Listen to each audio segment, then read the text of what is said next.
Okay, well, thank you for sticking with us. I think this last half of the day is even more insightful and helpful to you as communications professionals. What we've done here is assembled a panel of non-traditional, non-English speaking media professionals. Again, I came from being a city PIO and quickly had to learn to extend beyond my comfort zone of reaching out to traditional English media. I had my staple list of news desks that I always sent to Palm Beach Post, and then just my particular municipality was almost half, 40% Spanish speaking. And here we would get frustrated that the word wasn't getting out. Shame on us, it was our fault. We weren't being inclusive. You've heard this word many times, especially lately. And I think that we need to implement it. We, Broward County, not Broward, countywide, need to be more sensitive to the fact and appreciate how diversified Broward County is. The 2020 census says that Broward County is now at 42% Spanish speaking. Granted, the majority are in the suburbs. There's also, within that 42%, I believe they also count Portuguese. That Deerfield, Pompano area seems to be heavily populated by Portuguese-speaking people. I think we're at 20-some% with Creole-speaking. So with that said, the community, Tashana, would you mind closing that door? I don't know if I'm disturbing anyone. Thank you.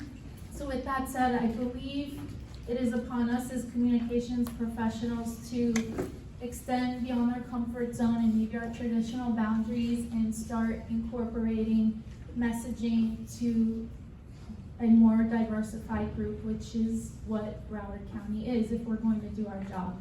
So I'm very grateful to these old friends and new friends who agreed. They're volunteering their time from their workday to come share their expertise with us. Going from us facing you right to left, we have Ms. Whenda with us. Then we have Mr. Mike Hernández, and then we have Desiree. All three are Broward County residents. Okay. So they're going to speak to you from the heart. They're going to speak to you as being residents and as being communications professionals within their specific areas. And just to give you a little bit on each speaker and their credentials, Ms. Whenda is the president owner of a comprehensive conglomerate company that focuses on Creole-speaking media, from websites to podcasts to all things digital. And she's a great person to ask questions on how to reach out to her unique community. I want this to be half them telling you what they feel would be good approaches, and the other half, you being able to ask questions, realizing that you may not have met Whenda otherwise, and get comfortable with, if I want to reach the Creole community in my neighborhood, what should I do? What hashtag should I use? What's my best approach? Do they want a press release? Things like that. So start thinking as they're talking and have some questions ready for them. So that's a little bit about Ms. Whenda. Mike Hernández, in the middle, the only guy. He's your contract correspondent for Telemundo 51. So I've seen you share a lot during the presidential election, and yes. So you may recognize Mike. So he's got some heavy experience from TV. He was also with Miami-Dade County. He was Carlos Jimenez, Director of Communication for his stint there. So definitely engage Mike on, what and how to reach the Spanish-speaking community. Do you think you need to translate a press release to be able to get through a news desk at Telemundo, things like that? And then we have Ms. Desiree Avila, who's going to be representing the Portuguese-speaking community. She has a master's degree in Latin American Studies and specifically in Brazilian Studies. So feel free to ask her culturally specific information about her community. She's hosted blogs, websites. Specifically right now, she's got an online magazine for the city of Oakland Park. So again, you're speaking to your Broward specific residents. I've asked them to, starting with Whenda, to go down the line and just greet you in their language that they're representing today with a few lines on what they do, and just kind of let it become friendly in your ears. Bonjour, bonsoir tout le monde. Microphone. Bonjour, bonsoir tout le monde. Merci un peu pour l'invitation sur aujourd'hui. Je suis content pour parler avec nous tous. And the spirit of connecting and uniting, my platform is called L'Union Suite, which in Creole, L'Union is unity, and also part of our Haitian model, L'Union fait la force. So anytime I'm invited to speak on anything that works on uniting us, I'm always excited to do so. And what I just did is what we millennials call Kringlish, which is Creole and English going in and out. So one of the things you should know about the different types of communication, I think people don't always think about when you're talking about Creole speaking people, is the fact that there are a lot of people that only speak Creole. There are people that speak Creole and French, and then you have Haitians that speak Creole, English, and French. So there's always various ways of communicating with us, and depending on sometimes the age group and what they like and how they absorb their communication changes what language that is in. So like she said, the name of my company is L'Union Media Group. It's that now because in 2011 I started a passion project, which is because I grew up Haitian Turks Islander, didn't know anything about being Haitian except for the fact that my family's Haitian. I did not speak Creole, and I was trying to find a way to connect and learn more about Haiti and Haitians, and I could not find what I was looking for online. So there wasn't, the way I digested information or what I needed to find online did not exist. When you typed in Haiti or Haitians, you saw a lot of information about charities and giving back and things of that sort. And even Haiti, just a lot of pictures of just not really great pictures of Haiti. And I knew that couldn't have just been it. And the fact that I came from a communication background, I wanted to learn more. And once I learned the history about Haiti, which is my first attraction, I couldn't understand why that wasn't online more in magazines and platforms. And then I started wanting to know where all the Haitian influencers and celebrities and so on. So this passion project was for me, and then it turned into my career to where now I'm like the go-to person for everything in the Haitian community from here, worldwide, from here in Haiti, and keeping the community connected with all of these languages that I just discussed, and also having to learn exactly what we're going to talk about. I had to learn how to share information to make sure Haitians from everywhere around the world were excited and were able to absorb it, from how do you communicate digital space, what the Haitians like, understanding that my mom and my grandmother only listen to the radio when it comes to news and information, and now, as of the last couple of years, WhatsApp. If WhatsApp say it is going on and it is true, you do not argue with these people. During the pandemic, there was a large onion shortage because WhatsApp said to put onions in every room, and all Haitian parents had onions in every room. And I don't care what the scientists said, I don't care what the media said. Their WhatsApp media group said that's what they were doing, that's what they did. And then you have like the Haitian Americans that's more in the digital space that only get their news on social media. So if it's not on social media, it didn't exist, it didn't happen. If you don't tweet about it, you don't post about it, it never occurred. That's how they know where to get their news, buy their tickets, what events is happening, where to go for everything. And then you have some now with Twitter being so big, if it's not on Twitter, you are not sharing news on Twitter. They're not even going on any other platform. And all of the younger generation, just so you guys know, do not care about Facebook anymore. So if you're wondering why the posts and stuff are getting less and less clicks from younger people, they've officially decided that Facebook is not for anyone under 30. So that's what I've had to learn how to do to keep communications going. We've been doing this is my 9.5 year. I've only really been a business the last 4 years. And right now, daily, worldwide, we're reaching on Facebook alone, 10.5 million people as of this week. Instagram, we reach about 5 or 6 all the time. And then Twitter fluctuates between 2 to 10 million, depending on what's trending topics and things that we have going on right now. Thank you. It was Creole-ish. What was it? English. Kringlish. Yeah, so I'm gonna do Spanglish.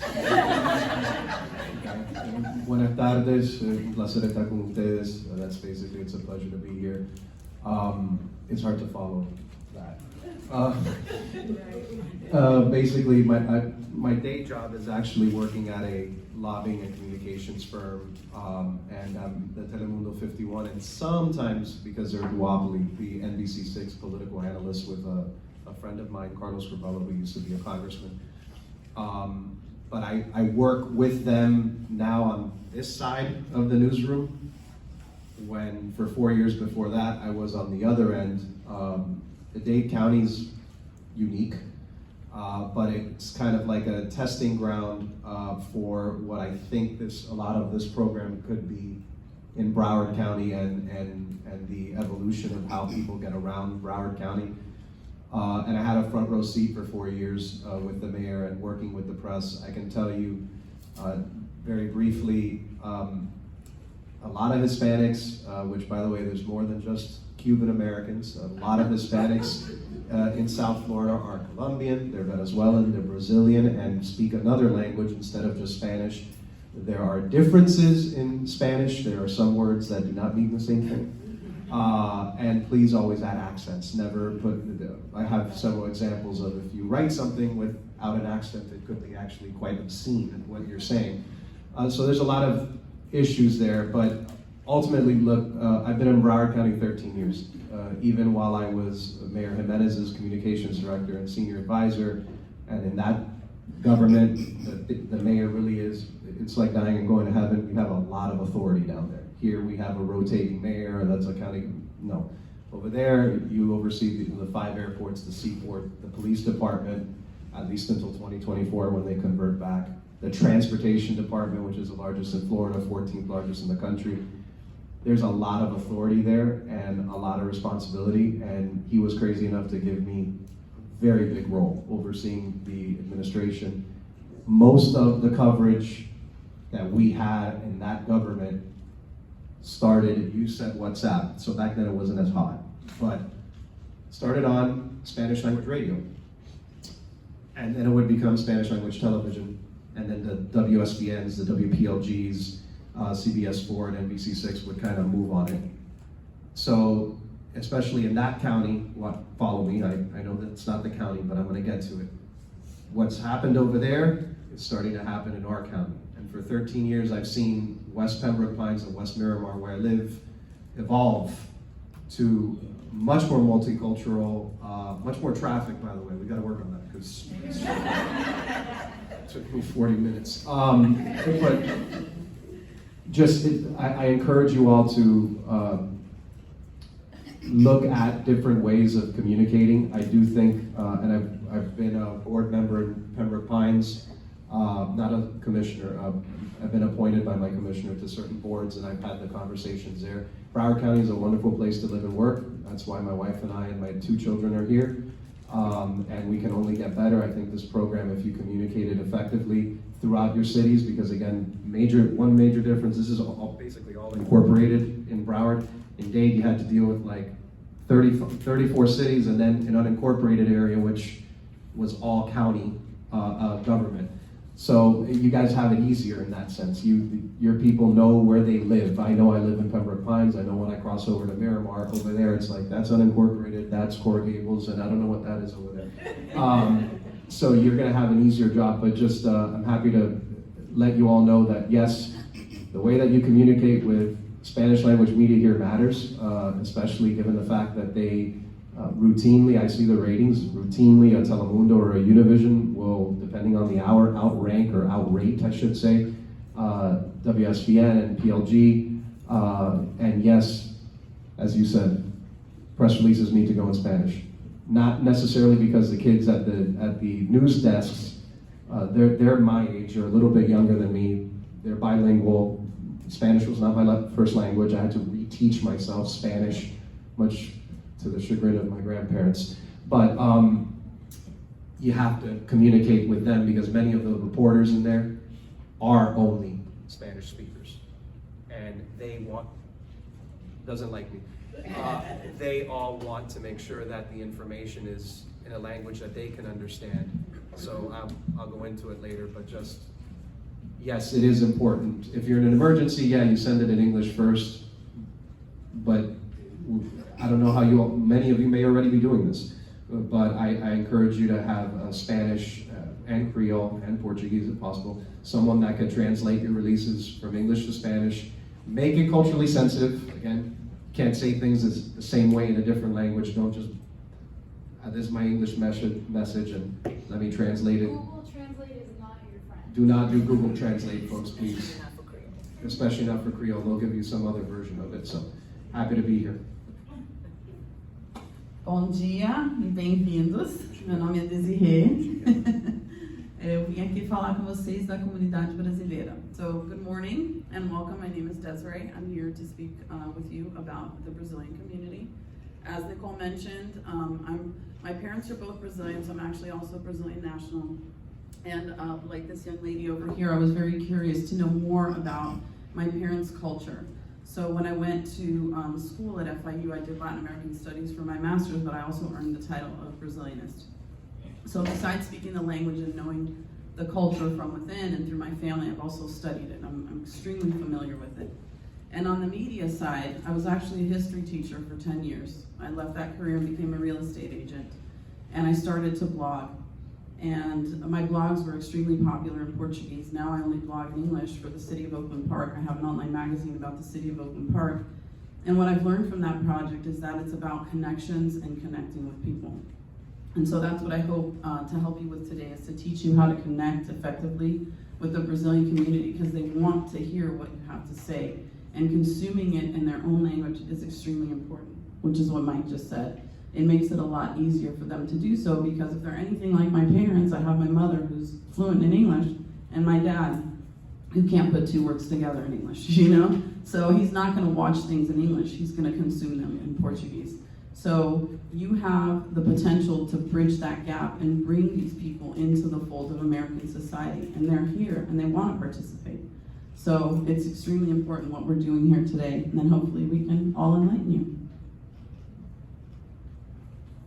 Nicole? Nicole's in the back. Okay, got your banana? I want to pass the microphone around. Don't be shy. Ask very specific questions on how you might reach the specific communities. Ask what's the name of a Creole-speaking newspaper or radio station? Good morning, afternoon. Yep. Afternoon, everyone. My name is Nisi. I'm with the city of Tamarack, and my question is about translation services. I've previously worked in a municipality that had a large Haitian American population and a growing Spanish speaking population. And I learned the trick. If you waited a little bit too long as a PIO and you get people, get the crowd out, you go on Haitian radio, and then magically the crowd will appear, because that is how the community got news. But that was in days. Now in Broward, I wanted to know what some of those resources are in Broward. We'd be able to tap into that same base. Additionally, some reputable translation services that we will be able to use, especially as we're in hurricane season. And I believe that emergency communication, I never used Portuguese before, so this has been an eye-opener for me, but I always say that if it's in Spanish, it should be in Creole. If it's in Creole, it should be in Spanish. So I always wanted to try to make sure that we had trilingual communication going on. But what are some reputable Broward-based translation services that we'd be able to use?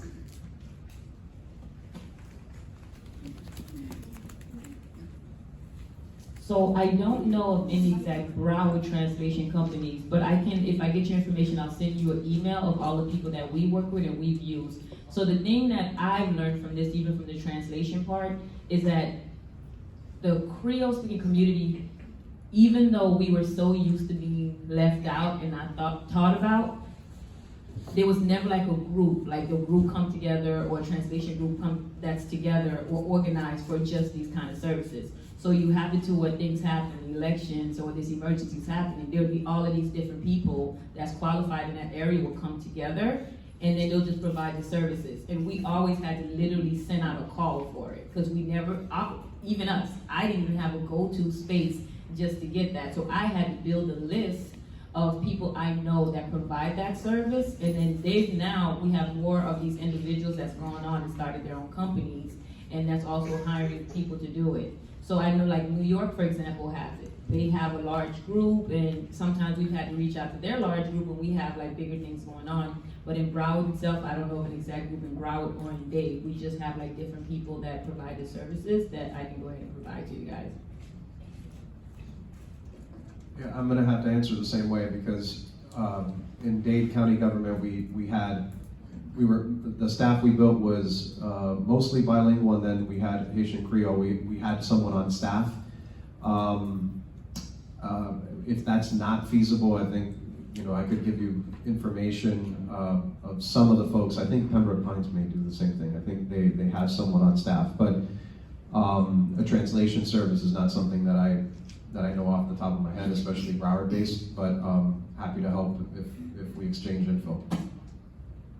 Wait, sorry, can you let your friends at Pembroke Pines know this happened today? I don't work for the city, but sure. Go ahead, Desiree, sorry. Okay. My experience has been, in learning different languages, there's two types of languages that you can know. There's basic interpersonal conversation skills, and a lot of people that are bilingual that grow up with a second language in their home, they know basic interpersonal conversation skills. Now, in order to translate a press release, you want somebody with cognitive, academic, language proficiency, okay? So, don't ask your friend to translate your press releases, because that's not gonna go over really well. It's really important to have a professional translator. So when I need stuff translated, I vet translators, freelance translators, and I actually prefer using them versus a service because they're individually motivated. And they can turn your press release around in 24 hours. If you're caught up in the bureaucracy of some sort of company, then you can't turn it around as quickly. But if you have somebody and you've built that connection with them, they're gonna produce it for you very quickly.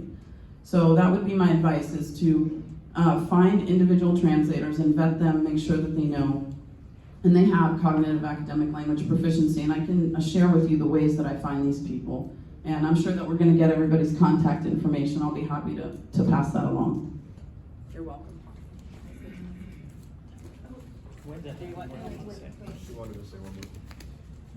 I was gonna say one more thing in reference to what you just said. You'll be surprised how many people will reach out if you just put a call out on social media for some of these services, like literally. A lot of times people think like you have to go through the whole process of Indeed and all these other, you really can just put a post up on your social media platform asking for these different types of services and telling people to reach out.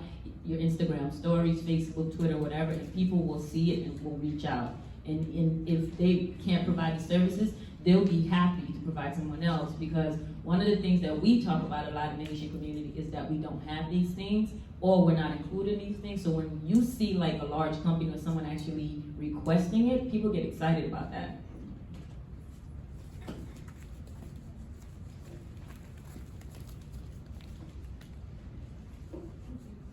Good afternoon. Martha Mercier, City of Lauderdale Lakes. My question is for Ms. Tima. I am a faithful follower of you on L'Union Suite. And I am new into the role, so I'll just speak really loud. I'm new into the role of PIO with the City of Lauderdale Lakes, and I know that we have a Haitian population. And I realize that the information that we send out from the city as a PIO, I'm like, I need this in Creole, but I also know that we are an older population for the Haitian community, and I know about the WhatsApp news. So my specific question is, how do you reach the older population with all of the information that is going out in Creole? So, Thank you. I'll just speak. So what I've always told people to do do, of course, we've already talked about radio being like their #1 source of information. So of course, we don't have a lot of television sources, and the biggest one we have is Island TV. So if they're not, if their TV is not on Island TV all the time, then it's the radio, right? So that's the main way you get the information out. But what I also tell people, a way to get some of this information out on these WhatsApp groups and everything else outside of radio, you have to dumb it down and make it very simple for them to want to share it. So putting together like infographics and things like that. Like let's say you have something you need to send out, 10 things you should know about. Like you creating this information and having it in Creole and just making sure, good Haitians are really big into headlines. A lot of times that's good and bad. Because sometimes they'll read just the headline and they'll just send it out. Oh, this thing says, they won't even read the rest, but It's going to go out because the headline was attention grabbing enough to get their attention and it's information. Another thing about parents and this older generation we're talking about, they like feeling like they're the first one to tell somebody something because news travel really word of mouth as well. So they like to be the one to say, oh, I got this thing, or it was shared, and I'm going to send it to you. I'm going to put it in all of my group chats. So being able to send the information to the radio to where you can get it on the radio, but if you can't go through that route and you know even a few people that's on WhatsApp, or asking around about what news WhatsApp groups exist. There's a lot. Like I'm in so many, like I can't even take it. There's a lot that exists, and there's a lot of Haitians that's in them whether you believe it or not. You just have to like kind of ask, and somebody just put me in one of these WhatsApp groups, but make the information simple. Do a 3-pager ready to go to where they can send it out and they can read it right then and there, and they don't have to go far to get additional information, because that's gonna, that's gonna spread. They're gonna share it on their social media. They're gonna send it to us, unfortunately, 30 times and tell us that we know. So you want to dumb it down as simple as you can for them, and being able to share it in the digital space. Thank you. Of course, at the back of the room. People up front ask questions. We're gonna wait. I have to go back. You mentioned WhatsApp groups. How do you search, or how do you join a WhatsApp group? I'm still trying to figure how I get in all of these WhatsApp groups. So what it is a lot of different people will start them. So you have like these church, oh my God, I forgot about that part, guys. Church is another way to get a lot of this stuff out. All of these pastors, they have groups, and the members of the church create their groups, and this Bible study, and this one should, have this group. So a lot of times you're literally just asking, or you hear them say like they mention a WhatsApp group, you ask them to like let you in. And what happens is, let's say someone has that group, then they're in another one, they're gonna all of a sudden feel like, oh, you need this type of information, I'll add you in and I'll add you. There's no real format of how. So I can't go on WhatsApp and search a group. No. I have to be invited into it. Someone have to add you in, yeah. Or if you want to go through the process of, let's say, if you start one, right, and tell other people to add them in. So you make all of them admins. You're like, I'm trying to start like a Creole speaking group of people in the media in the community, or community leaders in Broward or something. You just start it. And you, as long as you know 1 or 2 people, then tell them to bring other people in, and before you know it, there's 100 people in there. Okay, I just wasn't sure if you were able to search a group and to join it, to have to join it, but you can't do that. You can. Okay, thank you.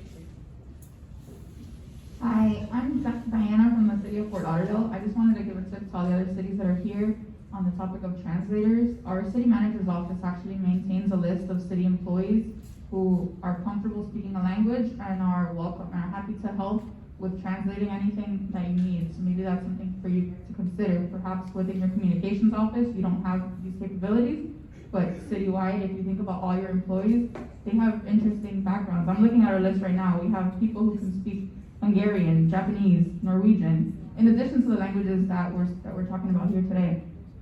And then on the panel, I wanted to know what resources do you recommend? For example, Michael, you're a Spanish speaker, and you mentioned that you picked it up mostly as an adult. I speak Spanish myself, but of course I find that with practice, obviously, it gets better, and you need to develop some of those networks of people that you can talk to in Spanish. The majority of my social circle speaks English. And unfortunately, with my grandmother passing earlier this year, she was the person that I was speaking with Spanish regularly. What kind of resources do you recommend for those of us who may speak the languages that you all are up here today about, so we can practice I'll do it without the mic. Yes. And we could go, we just had a conversation about whether it's a Rosetta Stone or whatever. She doesn't like Rosetta Stone, she can go into it. I agree with you that it's usually a grandparent, but the way that I did it, don't think I'm weird. But I would read Spanish language newspapers aloud to myself, because number one, that's a newspaper, so the grammar is going to be much more proficient. Spanish is one of those funky languages. I mentioned accents. I mean, one ñ is missing, it's a completely different word, and a lot of times it just does not convey the message you want to convey. So for me, it was the newspaper reading out loud to practice it. Also, because there's so many Spanish language radio and television stations, this is just personal. I would either listen to the radio, and I ended up doing this later as a PIO, act as if I was getting interviewed. I would be the interviewer and the one responding. And back when I had someone in my staff, I hired someone from Univision who was Spanish dominant. And so I would actually practice with her, because 65% of what we did in that mayor's office was in Spanish. So I would say, if unfortunately you don't have that family member anymore, it is mostly newspapers, speaking aloud to yourself.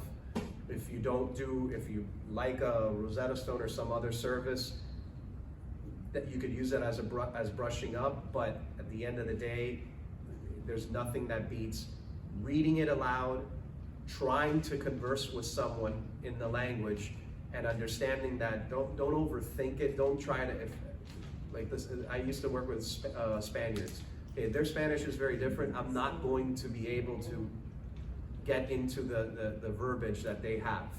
Okay, but it's fine to be proficient and convey a message without trying to reach that level where they are. That's their first language. But definitely newspapers. I know that it's tough nowadays. You know, everything is a digital subscription. But El Nuevo Herald is one. Diario Las Americas is another. You'll notice Diario Las Americas is more Colombian, Venezuelan, so their Spanish is a little bit different than El Nuevo Herald. It's okay to read newspapers that aren't from here. Nuevo Dia in Orlando, which is mainly for the Puerto Rican population that moved there. That's why it was started, and now it's branched out. I highly recommend reading those, and seeing, by the way, while you're reading it, notice how the angles are different sometimes in the stories. Okay, so, and in my PR life, what I do for business, I cannot pitch an English language reporter the same way that I'm going to pitch a Spanish language story. So today I just got a message from Telemundo. We need you to come in real quick at the studio. We need to interview you. Supreme Court voted 7-2 on upholding the Affordable Care Act. You have to mention Hialeah. Why do I have to mention it? In NBC6, I'm not really gonna mention that. But on Telemundo, why? Because the highest rate of enrollment in Obamacare plans is Hialeah. That's all that, their viewers are gonna care about that. Forget whether you agree or not with the law. I'm not here to debate politics. I'm saying, what's gonna catch their attention? So as you all are putting out information on this, you know, it's gotta be, you have to micro-target almost. Like, what's gonna matter to them and to them and to this community, and how does it impact their life? And you gotta do it in a way that it conveys the message. And know your audience. Yeah. I'd like to add to that. Yeah. As far as learning, also, what he said, all great suggestions, but your writing is also very important. So I would actually try to take my thoughts and put them on paper and practice that cognitive academic language proficiency, because that's how you really elevate your language. I went through much the same process, and when I did my Brazilian studies, I realized how little Portuguese I knew. So I had my dad send me all the books in Portuguese. It took me 5 hours to read what I could have read in 1 hour in English, but what I learned was incredible. So I would say read, but also write, so you can practice that grammar and practice that language. And also when you get around like friends or family members and people that speaks the language, that's what I did at the beginning for me. I made all my friends and people that were around me that spoke Creole, I let them know this is something I want to do, I'm trying to do. So when I'm around, don't speak English. Like, and you guys just have conversations in Creole, and I would sit and listen to them communicating. And how I learned at the beginning was hearing words I recognized and trying to piece together what was being said. And then I would ask questions, or I'll hear these different words, and I'm like, well, I thought it meant this. And they're like, no, it means this because of this. And then when I started traveling to Haiti, that became a whole different situation, because I'd be there speaking Creole, and they'd be looking at me like, wait, that doesn't mean that. Here, and I'm like, wait, what? So then I had to learn when I'm in Haiti, I ask the same thing. I'm like, when I'm here, just speak Creole to me. And then you go to certain places in Haiti, they only speak French to you. So the minute they even hear an accent and you sound American, like they will purposely only speak French. And I would sit there, like even at the hotel front desk, and go, I don't understand. And they would continue to speak French, and you had to just kind of like pick up and understand it. And it was hard, but hearing it so much and having conversations with different people, even my mom, like when I went to my mom and like only speak Creole to me, she was like, wait, what? Like, I spent your whole life trying to speak this, you guys didn't care. I'm like, we care now. Like, we care now. Only speak Creole when we're around, and that helped a lot too, just regular conversations with people. Debbie had a question. We're from the city of Weston. I do have a translation service, a language service that I can share. But also I wanted to suggest, we do, as I said, use a language service. I learned very early in my career in Weston. I've been there 25 years now. We used a staff member at first, and it did not turn out well. When you've got Colombians and you've got Venezuelans and you've got Cubans, they don't all translate the same. We used somebody for an emergency management piece, and I got mail sent out to me with changes and changes and changes. Everybody's got a different way they want to say a word, and unless you use a professional, it does not work. Lesson learned, thank God, 25 years ago, and using a professional service, I've never had a problem since. To piggyback off of that, during Hurricane Irma, I was giving the briefing because the mayor, the governor, former governor was there with the mayor, so I came out, I gave the briefing. Cubans, when you say now, the word is ahora.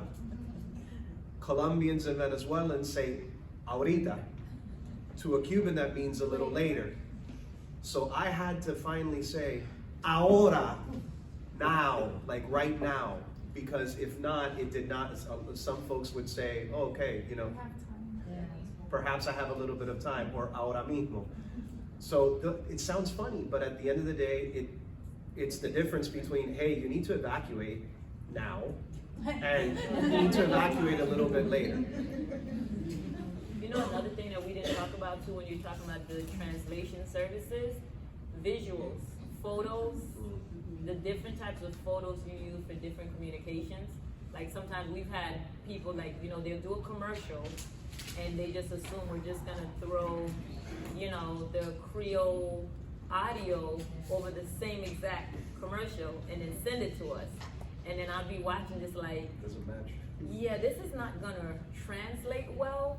They're not even gonna hear the message because the visuals of the people that they chose to put in this commercial, that's all people are gonna talk about. Like the message will get lost because in the comment section, that's all. Like, well, who picked the actors? Who did this? Well, why did they choose this? If we're talking about Haitian kids, why did the message will get lost? Like that will become a whole new trending situation and a PR nightmare where you're thinking, okay, well, I threw the audio on there, you're included. Like, no, visuals matter, what photos you use. If you're trying to do, trying to send out something like you said to where you're trying to get it to all of us and you just want the information focused on, maybe try not to use maybe images or, you know, if you know you need to just send this out to a large group, maybe not use images of, people that don't match, the culture or something like that. Just keep it simple graphics and to the point, or not probably use anything if you know that you're not gonna be able to change the group and the faces and on your communication. Especially with road and infrastructure type work, that's easier because I don't think you need to show that many human beings in it, but like the graphs or the photos that are color coded, sent out would be big, because I mean, my wife and I have lived in West Pembroke Pines for 13 years, like I mentioned, and she still forgets that, oh, that's 186th Avenue. She's just like, I just know that's the road and I go. Visuals are important, especially if you are trying to tell them, hey, that road that you normally take, it's under construction for the next year. And it's under construction because of this, because this is what we're doing with your tax dollar, et cetera, et cetera. Thank you, Mike, because that segues into centering back to transportation. I'd like to go down the line and talk about how you think your communities use transportation, if you can be specific to here in Broward County, whether you want to break it down by age group, maybe times of day, that the more popular times you think your community commutes or doesn't commute. Are they stay-at-home moms? I know you'll have to do a little bit of broad-based thinking, but it'll help us literally create the lanes on how we should communicate what to the different groups within this program. I've mentioned to you all is 30 years of work, $16 billion. So we're setting here in this room today, setting our minds up for long term.